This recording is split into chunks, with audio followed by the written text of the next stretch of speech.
Now to an update on what's being called the largest natural disaster in Hawaii state history. Within the hour, the Florida Red Cross is expected to leave for Maui to help as wildfires continue to burn there and evacuations continue too. Developing story here. Sadly, at least 55 people have died. Hundreds of homes have been destroyed, and there's no power or water on the west side of the island of Maui. This is aerial footage showing the destruction in Lahaina. People there did not get much warning before the fire engulfed their homes, their cars, all of their belongings. It's unclear why the state's emergency warning system did not alert people before the fire. Hawaii has about 400 sirens positioned across the chain of islands. Relief efforts currently underway. The Red Cross is one of dozens of groups offering its help. News4Jax reporter Ashley Harding joins us live this morning. And Ashley, the local branch is sending one expert to fill a vital role.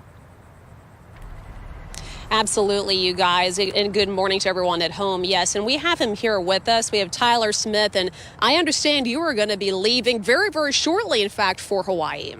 Yeah, on my way out in about 30 minutes. Flight will be about 11 o'clock, and ready to get over there and get to work helping. And speaking of helping, talk to everyone at home about what exactly you're going to be doing. They need all the help they can get. What are you going to be doing, Tyler? So I'm going to be on the Disaster Services Technology team. My role is mainly to support the rest of our staff with their technology needs, cell phones, laptops, network connectivity, printers, all that sort of thing. You know, those are the things that you may not think about right away. You know, you think about the getting in there and working with water and with people and stuff. Talk to us about how important this role is. I mean, we're talking about technology and communication. That's everything.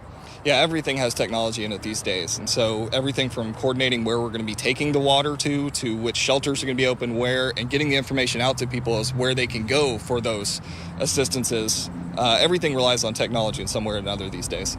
It's true. How good does it feel to be able to do something like this? I know this is your 25th deployment. Is that what you were telling me? Yeah, more or less 25 over the last 6 years. Feels really good. I mean, I'm very happy I'm in a position that I can go help people that are in need. It really does feel good to help them. And so how do you prepare for something like this? We're seeing the images, we're seeing the pictures, we're seeing that death toll. How do you prepare for something like this? You're going to be gone for a while, too. Yeah, you just got to try and keep in mind what the big picture is, that there's people that are in need, and I know that I can play a good role in this to help keep everything going and get the help to those people that are in need. So just keeping that in mind, and then, you know, spending time with friends and loved ones before I go to help me be in a good mental place going over. And that's so important. You have to take care of yourself. You know, we're talking about wildfires here. We've seen the American Red Cross respond to everything. More locally, we've seen them refer to natural disasters like hurricanes, tornadoes, things like that. Can you talk about the differences here with wildfires and also the fact that it's Hawaii? Any difference there you can share? Yeah, a lot of this stuff from my role is going to be the same. You know, I'm supporting the staff one way or another, but it's important for us to keep in mind that, you know, every person is an individual, every case is unique. So making sure that we're maintaining that focus on the humanity of it, that everyone is unique, and we need to be paying attention to that no matter what the disaster is. And how long are you going to be gone, Tyler?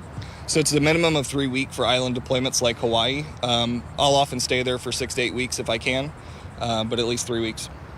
We have just a short amount of time left. Any last thoughts? Anything you want to wrap with or say about this and what you're about to embark on? Yeah, the last 6 years of volunteering with the Red Cross has changed my life. I would encourage anybody else that wants to, redcross.org/volunteer. We'd love to have you on the team. Everybody's welcome. We have all the training, so you don't need to have anything ahead of time. We can get you out there and get to helping. Very important words. Thank you so much, Tyler. We appreciate you, and good luck. Be safe, okay? And you heard that information right there. If you want to also be a volunteer with the American Red Cross, we're posting that information on our website at news4jax.com. Every little bit helps, especially in situations like this.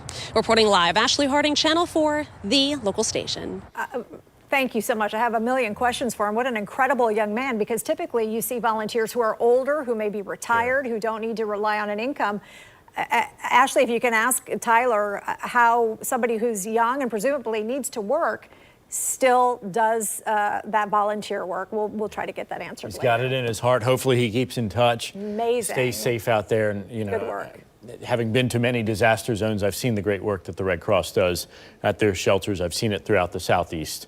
So I know that they're going to do it and do it well over there in Hawaii, too, for the people that need it so badly. Yeah. Thank you, Ashley.